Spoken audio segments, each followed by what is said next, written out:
Alors, on avait donné une définition de la congruence.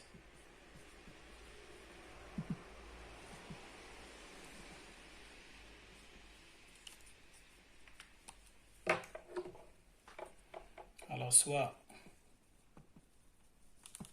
A et B, deux nombres entiers relatifs, et N, un entier naturel non nul. Alors, on dit que A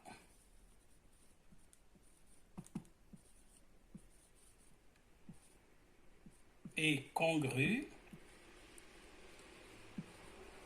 à B modulo N si seulement si A moins B est un multiple de N. Est un multiple de N. Alors, on écrit dans ce cas A congru à B modulo N. Alors, comme exemple,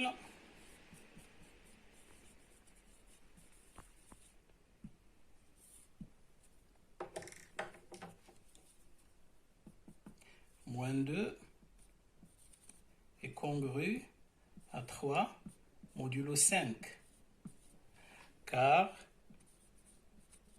moins 2 moins 3 est égal à moins 5 est un multiple de 5.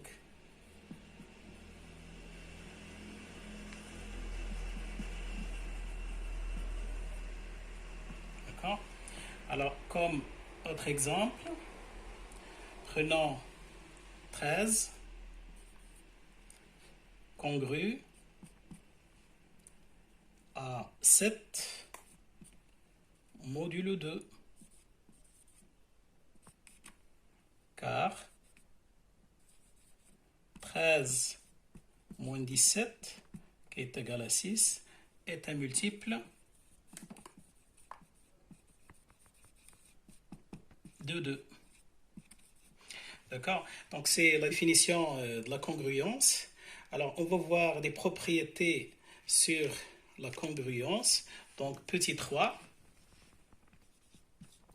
propriété.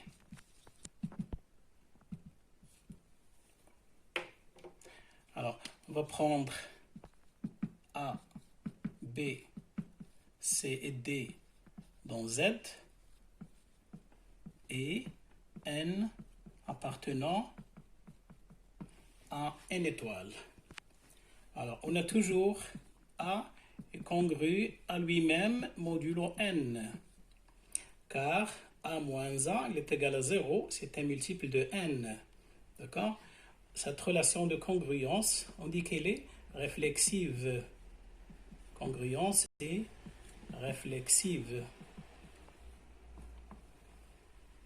Et puis, si A est congru à B modulo N, alors B est congru à A modulo N.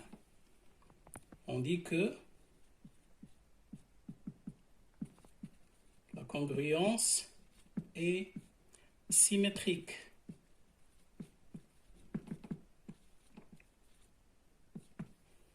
Et puis, si A est congru à B modulo N et B congru à C modulo N, alors A est congru à C modulo N. D'accord? C'est ce qu'on appelle la transitivité. Donc, on dit que la congruence est transitive.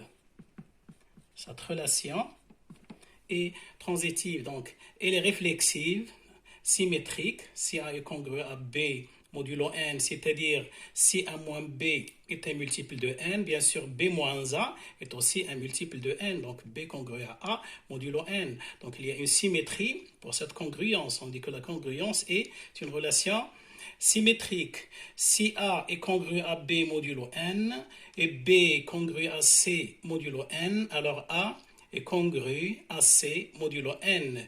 La congruence, donc, est une relation qui est transitive. Et puis, si A est congru à B, alors A fois C est congru à B fois C, modulo N, bien sûr. Alors, si A est congru à B modulo N, c'est-à-dire A moins B est un multiple de N, donc si A moins B, je le multiplie par C, ça va donner que CA moins CB est un multiple de N, bien sûr. Donc CA, il est congru à CB. D'accord? Donc si je multiplie les deux membres par un même entier relatif C, la congruence donc reste vraie. Et puis, si A congru à B et C congru à D, toujours modulo N, bien sûr, alors A plus B, A plus C est congru à B plus D, modulo N, c'est-à-dire la somme des premiers membres est congrue à la somme des deux deuxièmes membres, modulo N, bien sûr, et aussi pour le produit. Et A fois C, premier membre fois le premier membre, est congru à B fois D, modulo N. D'accord?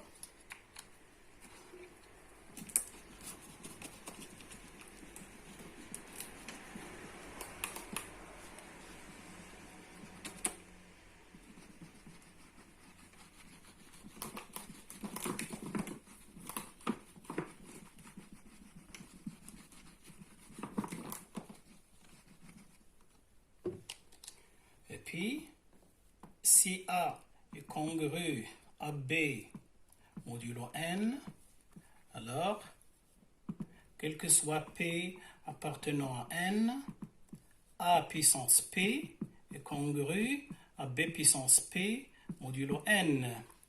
Alors, pour voir bien sûr cette relation, si A est congru à B modulo N, c'est-à-dire A moins B est un multiple de N, bien sûr, comment voir que A puissance P est congru à B puissance P modulo N? Alors, on va voir la différence, bien sûr. A puissance P moins B puissance P. Alors, c'est une identité remarquable. C'est A moins B, vous la connaissez bien. C'est A moins B facteur de A puissance P moins 1 plus A puissance P moins 2 fois B jusqu'à B puissance P moins 1. Donc, c'est un multiple de N puisque A moins B est un multiple de N. Voilà, ce sont donc les relations de la congruence qui sont très importantes, bien sûr, et qu'on va utiliser dans les exercices très souvent. Alors, on va passer maintenant à ce qui nous reste dans la dernière question de l'exercice 2 sur la résolution du système. Donc, c'est l'exercice 2, la suite.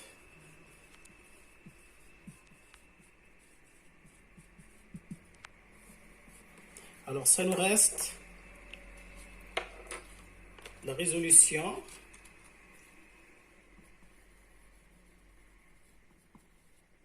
dans n carré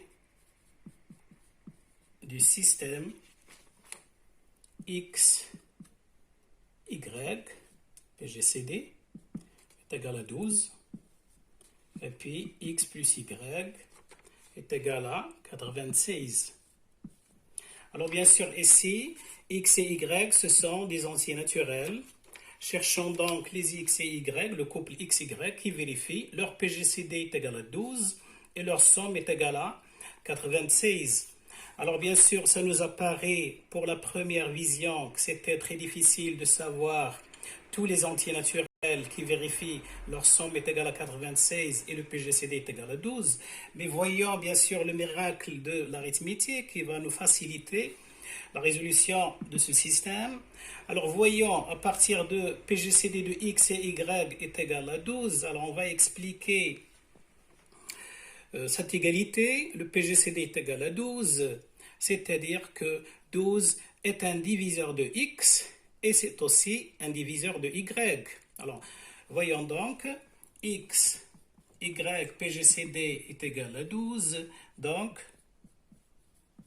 x 12, c'est un diviseur de x, et 12 est aussi diviseur de y.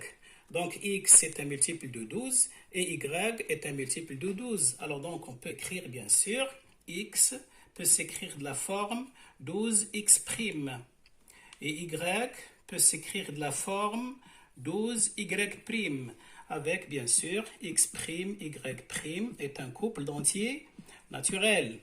Alors voyons comment ça va devenir le système. Alors ce système ça va être équivalent. Le système E, donc ça va être équivalent à 12x'. On va remplacer x par sa valeur 12x'. PGCD 12y' est égal à 12. Et puis la somme 12x' plus 12y' est égal à 96. Donc ce système, ça va être équivalent.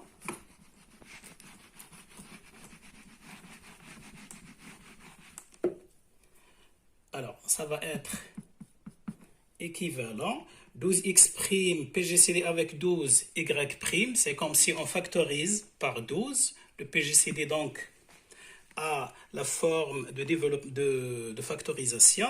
X', y', elle est égale à 12. Aussi, le PPCM, bon, pour la somme, on peut factoriser par 12.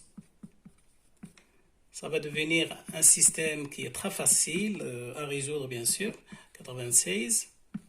Et c'est équivalent à x', on va simplifier par 12. Donc, le PGCD de x', y'. 12 sur 12, donc c'est 1. Et puis, x' plus y', je vais diviser 96 par 12, ça va nous donner 8. D'accord? Donc, voyons comment le système il est devenu très facile maintenant. Cherchons x' et y' de nombres entiers naturels dont la somme est égale à 8 et leur PGCD est égal à 1, c'est-à-dire de nombres entiers naturels qui sont premiers entre eux et la somme est égale à 8. Donc, quels sont les cas possibles, bien sûr? Alors, pour x', bien sûr, x' il appartient à n. Quelles sont les valeurs possibles? Si x' est égal à 0, ça va nous donner y' est égal à 8. Mais 0 et 8 ne sont pas premiers entre eux. Ça ne vérifie pas, bien sûr, la première égalité. Donc, le couple 0,8 n'est pas valide, bien sûr, pour ce système. Alors, et aussi 8,0, bien sûr. 0,8 et 8,0 ne sont pas valables. Alors, pour x' est égal à 1. Pour x' est égal à 1, y' c'est égal à 7. Donc, le couple qu'on va obtenir, c'est le couple 1,7, qui est solution du système. Et bien sûr, le couple aussi 7,1 va être solution de ce système. Et dans ce cas, bien sûr, où x' est égal à 1 et y' est égal à 7, je vais multiplier par 12 parce que j'ai posé que x est égal à 12, x', x égale 12, x', y est égal à 12 fois y'. Donc si je remplace x' par 1 et y' par 7, donc x, ça va être 12 fois 1, donc c'est 12, et y est égal à 12 fois 7. Alors 12 fois 7, c'est 84. Donc je vais obtenir ici deux couples qui sont 12, 84 et 84, 12, bien sûr. Ce sont deux couples qui sont solutions de ce système. Alors, et puis, si x' est égal à 2, alors pour x' est égal à 2, y', ça va être est égal à 6. Ils ne sont pas acceptables, bien sûr, 2 et 6, parce qu'ils ne sont pas premiers entre eux. Voilà. Donc, ce n'est pas valable. Ce couple de 6 n'est pas acceptable. Et 6, 2 ne sont pas acceptables. Voilà. Alors, pour x' est égal à 3,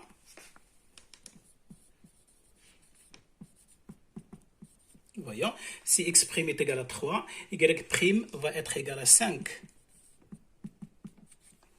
Et dans ce cas, bien sûr, x' et y', 3 et 5, ils sont premiers entre eux, donc ils sont solution de ce système. Et dans ce cas, bien sûr, je vais multiplier par 12, donc x, ça va être 36, et y, c'est 60. Alors, on obtient dans ce cas deux couples qui sont 36, 60 et 60, 36, qui sont bien sûr acceptables.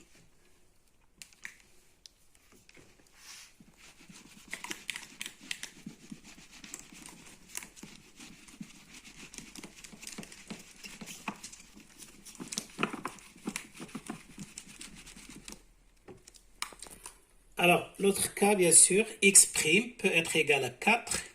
Dans ce cas, alors pour x' est égal à 4, y' va être égal à 4. Mais dans ce cas, les deux nombres ne sont pas premiers entre eux, donc ne sont pas acceptables. 4, 4 est une solution qui n'est pas acceptable, bien sûr.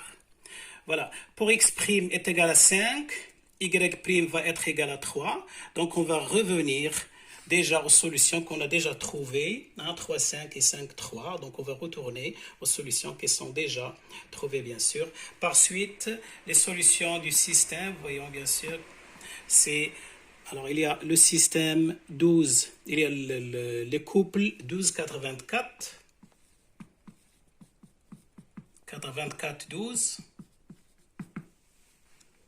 et puis 36, 60,